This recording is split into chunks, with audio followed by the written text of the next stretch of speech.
Minority Leader, I am, Mr. Speaker, the Minister for Lands and Natural Resources has been on this feed for some time. Let me finish. And so don't misquote the president. Yes. We are honest and leveling with the people of Ghana, and we are proud of the fight we are putting up with all the initiatives. You can use contempt. You can use privileges. If you think I've misquoted the president, go to privileges. That's the right approach. Take me to privileges.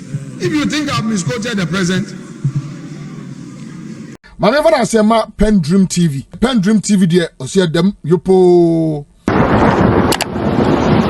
Yesterday, we had a high privilege and distinct honor as leaders to meet with the World Bank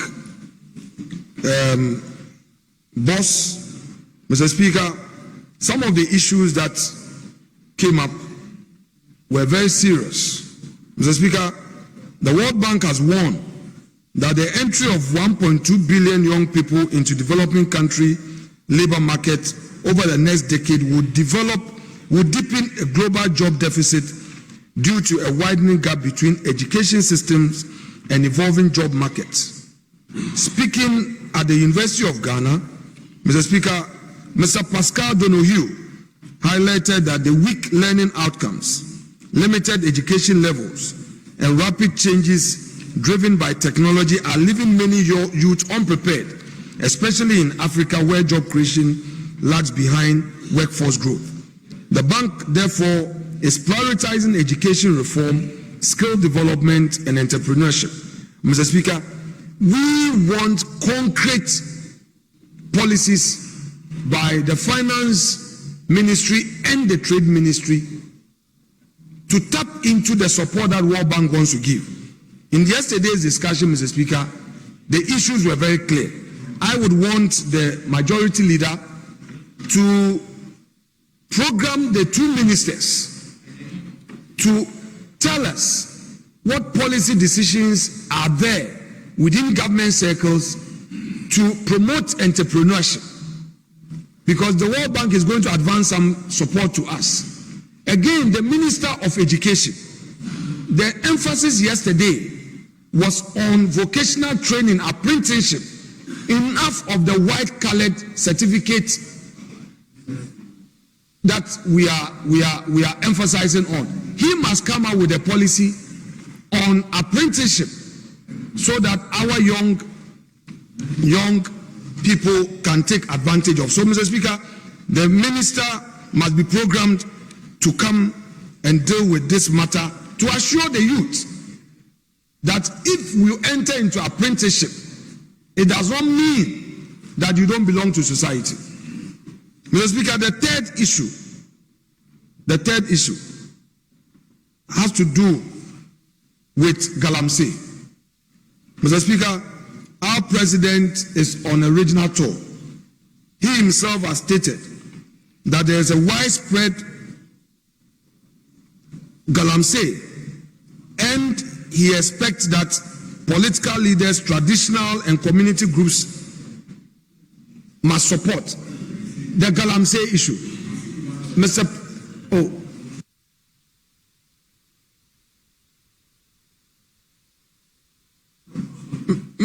Speaker, Mr. President has acknowledged the fact that Galamsey is getting out of hand and is now calling on political leaders, traditional leaders, and community leaders to assist in this fight. Mr. Speaker, according to Mr. President, the stakeholders he has mentioned are making it difficult to eliminate this Galamsey menace, especially when it comes to enforcement. He has linked the issue partly to low cocoa prices pushing farmers into mining, and noted that although challenges such as limited resources hinder effort, government remains committed to tackling the problem. Mr. Speaker, I am not interested in President's commitment. I am interested in concrete policies. How people are going to be punished, what we are going to put in place at the ports to discourage the importation of Shenfen equipment, those machines. And the Minister for Land and Natural Resources must lead in this all-important drive. Mr. Speaker, I would want to see the minister being programmed by the majority leader to come into this chamber to apprise this House regarding steps that he is taking at his ministry. Honourable Minority Leader, I am, Mr. Speaker, the Minister for Lands and Natural Resources has been on this feed for some Let me time. finish. So let me just give him the floor. Yes, Minister, why are you out? You can use contempt. You can use privileges. If you think I've misquoted the president, go to privileges. That's the right approach. Take me to privileges. If you think I've misquoted the president. Yes. Thank you, right on, Speaker. I think it's important to know that finally we have a president who is always ready to level with Ghanaians with integrity and honesty.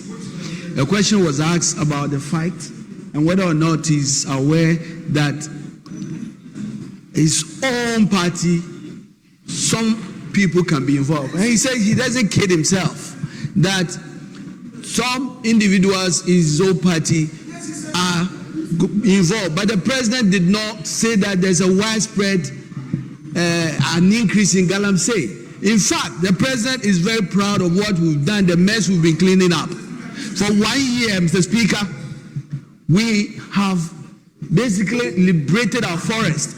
That was a no-go area. No-go area. We are cleaning our water, but that was damaged by our friends here. And so we are making a lot of progress in the fight against galamsey. But we don't kid ourselves that the problem is completely 100%. That's the president, what the president alluded to. Comment on and so don't misquote the president. Yes. We are honest and leveling with the people of Ghana, and we are proud of the fight we are putting up with all the initiatives, Blue Water Guard, NIMOS. Honourable Minister for Lands and Natural Resources, you are returned. Honourable Minority Leader, we agreed to create a space for you when we come to statements. That was the agreement. So I'm quite surprised that the time for business statement, contrary to the agreement that we have reached, because we said you will be allotted space during the time of statement. Oh, Mr. Speaker, maybe you've misconstrued it. That one is in respect of the helicopter crash. These are national issues that, as minority, yes, I have a duty to bring it up for the minister, the leader Minority of Leader, government business. if you I look can at brief on the Order issues. 93, during the time for statement, you can seek leave of the Speaker to draw the attention to a matter of urgent public importance or personal nature, but not during the time of business statement. Speaker, I take a cue. Speaker, I take a cue.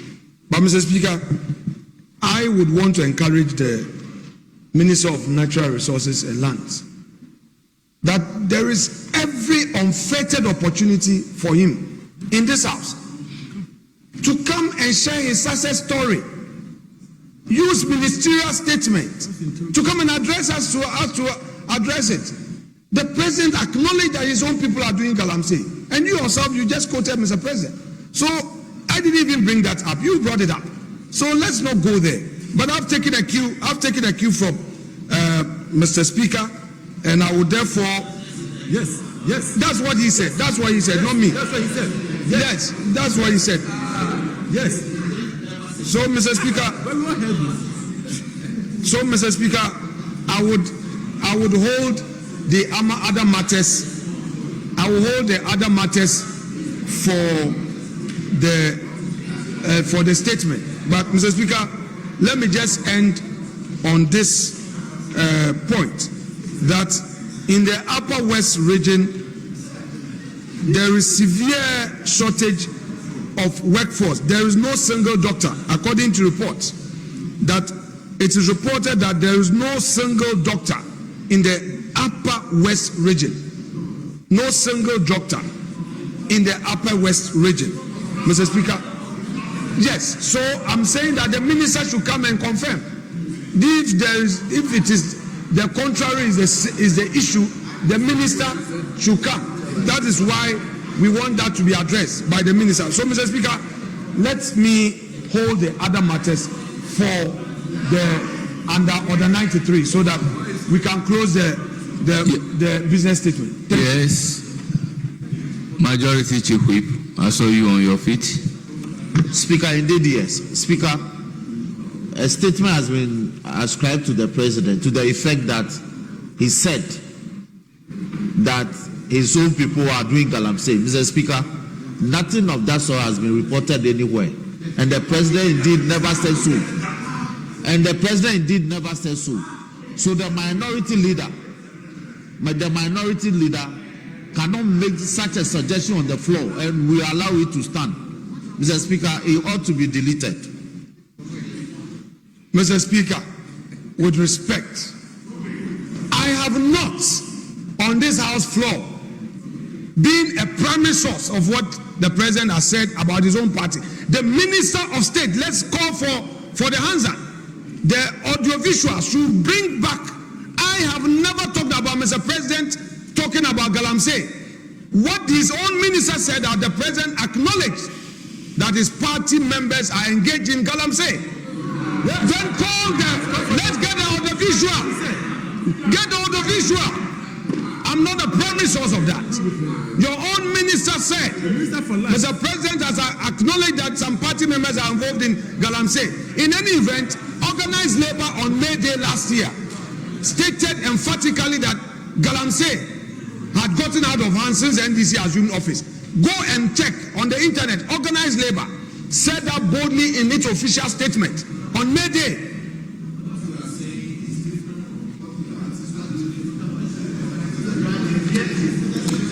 Yes, Majority Leader of Government Business.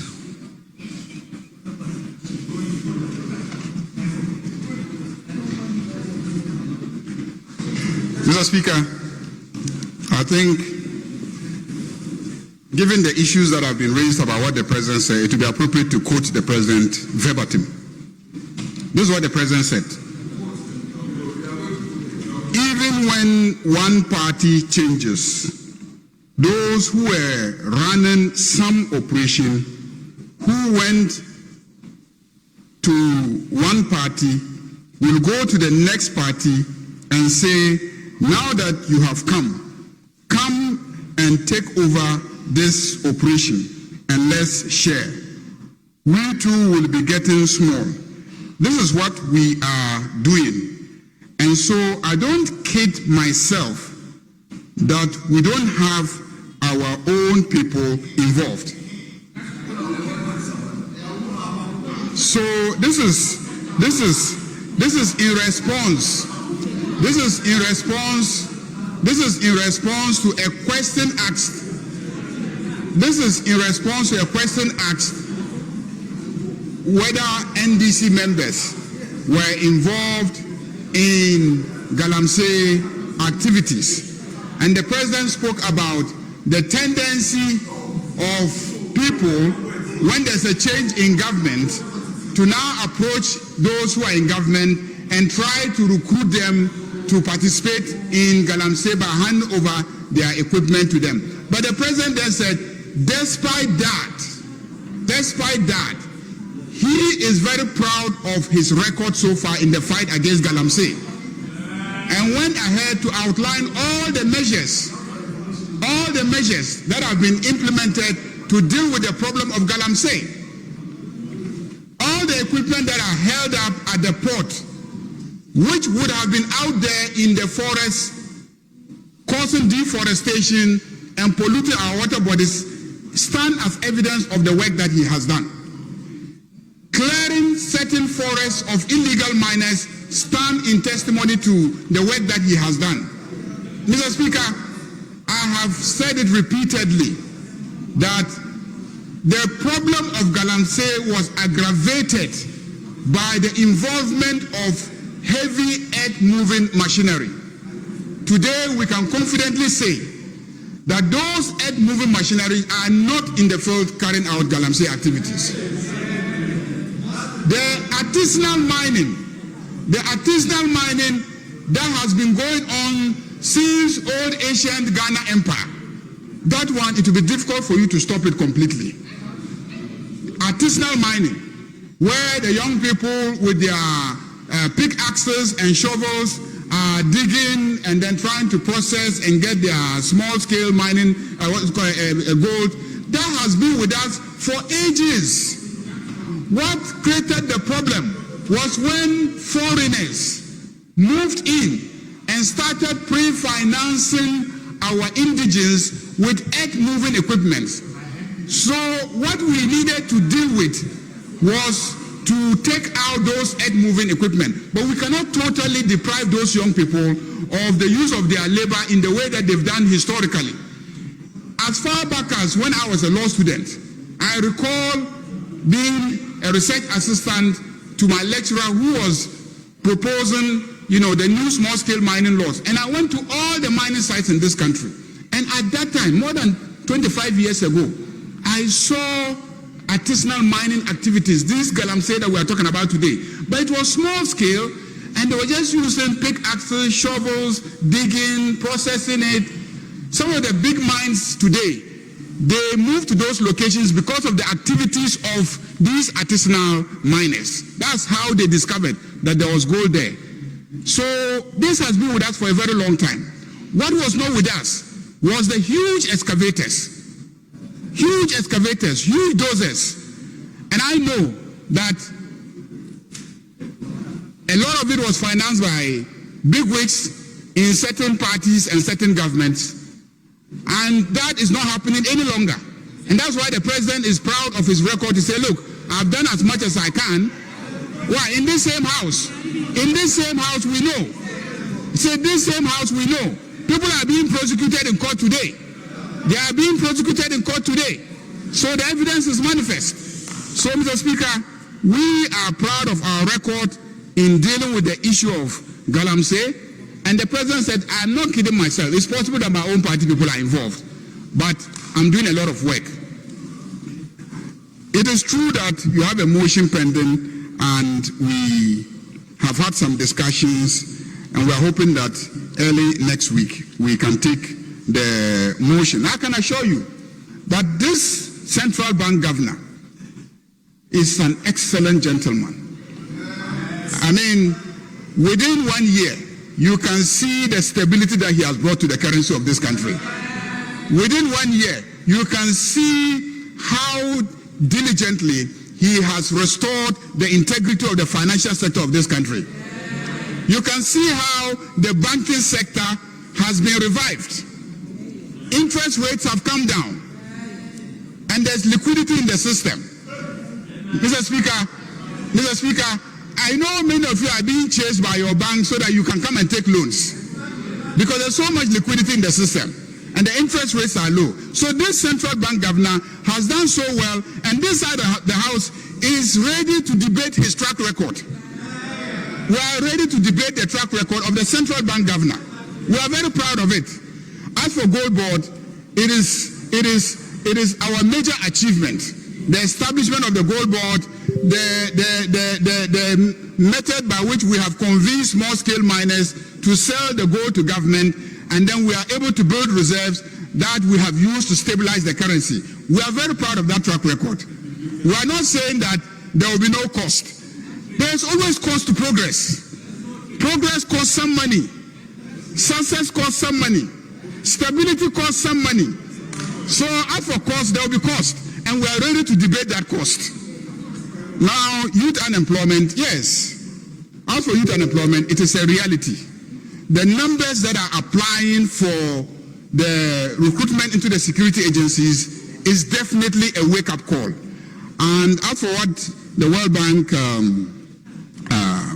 president has said, I can assure you that the various ministers of education, of labor, and of course of industry, when we invite them using the proper channels, they will come and brief us as to what we are doing differently to try and create jobs for our youth. So I know that there are mechanisms by which you bring ministers to this house. And again, every Friday, I seem to have to remind you that you don't bring ministers to this house by getting up on Friday and saying that ministers have to be brought to this house. You know that ministers are brought to this house by being asked questions. You ask the minister a question. What are you doing to create employment for the youth of this country? And the minister will come and answer. You ask the minister for education, what are you doing to ensure that they acquire the relevant skills? The minister for education will come and then, answer. But you don't ask questions. Then on Friday, you will get up and say everything about unemployment. How are you helping the youth by just talking about unemployment? So, Mr. Speaker, ask the questions, and the ministers will come and answer. Mr. Speaker, on that note, let me thank the minority leader for raising these issues. We work as a team. The motion will be taken next week. And if you ask the relevant questions, we'll bring the ministers. And as for the Minister for Lands and Natural Resources, he is busy in the field solving the problem. And it is better for us to see manifestation of the solution on the ground than he just coming to make statements on the floor. And so I can assure you that work is being done. We are making a lot of progress. Galamsey is being fought effectively. And in addition to that, he's working very hard as acting environment minister to reclaim the areas that, several years of digging has created across the country. So there is a serious program of reclamation going on. So ask him a question, he'll come and answer the question. Mr. Speaker, I thank you very much. Members, business statement as presented is hereby adopted. We then move to the next item. Yes. May I pray for variation of the order of business so that we take motion number 36 so that the minister responsible for education. Minority leader, the application is to take the motion numbered 36. Speaker, I'm still worried about the inability of the majority chief whip to consult. This is a business of consultation. It's not a one-side parliament. So if you want to vary something, you engage. I'm not PENDREAM TV. Now, so far so good. Say open online portal e Ghana. Nipa share, nipa follow, nipa comment here. To my best of knowledge, without any biases, PENDREAM TV.